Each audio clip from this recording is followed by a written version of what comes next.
Writing in his prison notebooks in the 1930s, Antonio Gramsci observed, "The crisis consists precisely in the fact that the old is dying and the new cannot be born. In the interregnum, a great variety of morbid symptoms appear." We are in an interregnum right now, an economic one at least. In the wake of the global financial crisis, the developed world is in a funk, dubbed secular stagnation. In the 1970s, the developed world was also in an economic interregnum. The post-war reconstruction project came to an end as the Bretton Woods currency system collapsed and stagflation reared its ugly head. I want to make some observations from an industry and workforce perspective about the 1970s, the present and the future. The 1970s marked the high point of what Paul Kelly has called the Australian settlement. Stepping back in time to then is truly to visit a vanished Australia, even if you grew up there. In 1971, close to 2 in 3 women spent most of their time on home duties. Among those who were employed, there were more priests and ministers of religion than lawyers, more metal trades workers than shop workers, more farmers than teachers. There were more clerks than all of the professions and technicians combined. 1 in every 4 people worked in factories. 1/10 of that number worked in banks. For those not at school, the most common level of schooling completed was year 8. And around 120,000 people, 1% of the population, were enrolled at universities or colleges of advanced education or teachers' college. All but 1 in 20 of the population described their nationality as British. That all comes from the 1971 census. Look it up. In 1971, income per head in today's dollars was $26,800. It's roughly doubled to $53,000 now, growth of around 1.6% per annum. It would be glib to say such is the magic of compound interest. These income gains have come about through genuine improvements in allocative efficiency and productivity, spurred by businesses pursuing profits through investment and innovation, and governments who stood up to vested interests to enforce greater competition and invested in productive capacities, notably in education. Today, almost all school students complete Year 12, and last year there were 1.2 million people, that's 5% of the population, enrolled in higher education. The encompassing term used to describe these processes is structural change. More precisely, structural change is the shift of resources, people, equipment, from one industry into another. That change occurring because those resources are valued more in the receiving than the losing industry. Structural change is the net outcome of constant turbulence in the economy. Around 1 million people change jobs every year, and around 250,000 new businesses are created, while a similar number close up shop. I've only got a few slides, so I'm not going to bore you with a PowerPoint crescendo. Over the past decade, mining has been ascendant and manufacturing has not. Meanwhile, the steady expansion of services has continued. To examine this through an Australian lens, though, misconstrues what is happening globally. Save for Hungary and South Korea, manufacturing has declined relative to services in all OECD countries. In resource-rich countries like Australia, Canada and Norway, the shift to services has been moderated.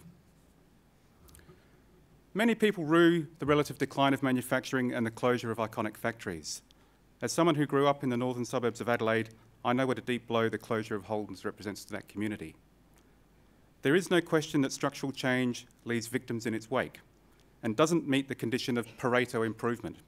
That is, a reallocation of resources which yields improvement for some with no losers. But this is too stringent a criterion for judging a change or to justify attempts to forestall it. The Hicks-Calder criterion acknowledges this and says, if those who gain from a change could compensate the losers and still come out better off, then it is a change worth adopting. The benefits of structural change in Australia have been quite evenly distributed across the population. Income gains over the past 4 decades have been appreciable at the bottom, middle and top of the income distribution, compared with the United States, where they've been captured exclusively by those at the top. This gain has arisen through vastly more higher-paying new jobs created than lower-paying jobs displaced. That has gone hand in hand with a major shift towards more highly skilled work, with employers readily absorbing the huge increase in people with tertiary qualifications. There are 2.7 million professionals employed in Australia today, against 420,000 back in 1971.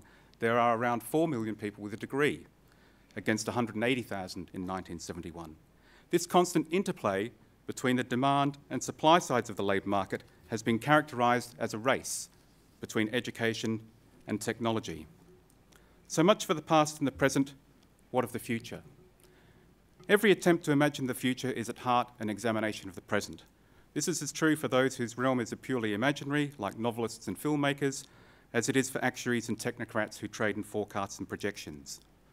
The word that seems to capture the zeitgeist is disruption, with portents of a world rent apart. The fear is that technology will trump education and win the race. The chapter in the CEDA report released last week that drew most media attention was the one that suggested 5 million jobs are at risk of displacement to automation over the next 2 decades. 5 million is a big, scary number, but it is only one side of the ledger. On the other side are the new jobs that will be created. Over the past 2 decades, the new jobs created vastly outnumbered those displaced, with the net effect that employment grew by 3.5 million. If history is a guide, we should embrace the future, not fear it. Now, of course, one might ask, are things different this time? Well, as the saying goes, same, but different. The division of labour, long a force for productivity improvement, continues to generate gains. If we look at Jane's former area of health, the Medical Board of Australia identifies 85 discrete types of medical specialists on its list approved by health ministers. I haven't gone back to the number in the past, but I imagine it's a fraction of that.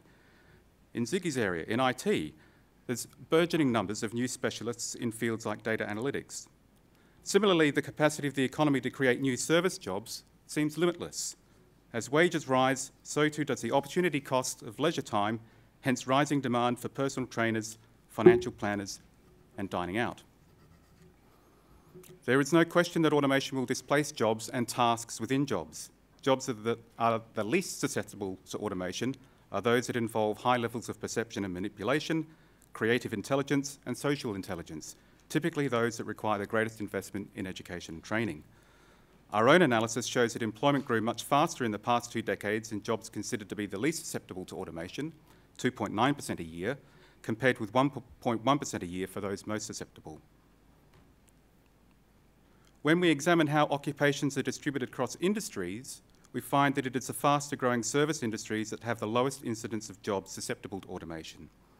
Furthermore, in almost all industries, the profile of the workforce is adapting, becoming less susceptible to automation over time. This makes perfect sense.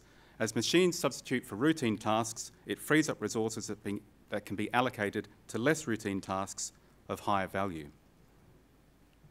Alternatively, some of those freed up resources might also be put to more time spent in education and training, as well as less time at work.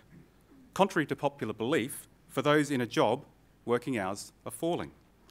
Working hours have also steadily fallen for all adult men, while for adult women, they appear to have plateaued and slightly reduced in the past decade. Now, there are a variety of complex demand and supply and demographic forces at play here. There is a real prospect, though, that a side benefit of automation, besides increasing productivity and therefore living standards, is it may make us less slaves to work. Automation will bring major policy challenges around education and training and science and technology. It may also force us to rethink what we mean by and how we deliver full employment in the 21st century. Thank you.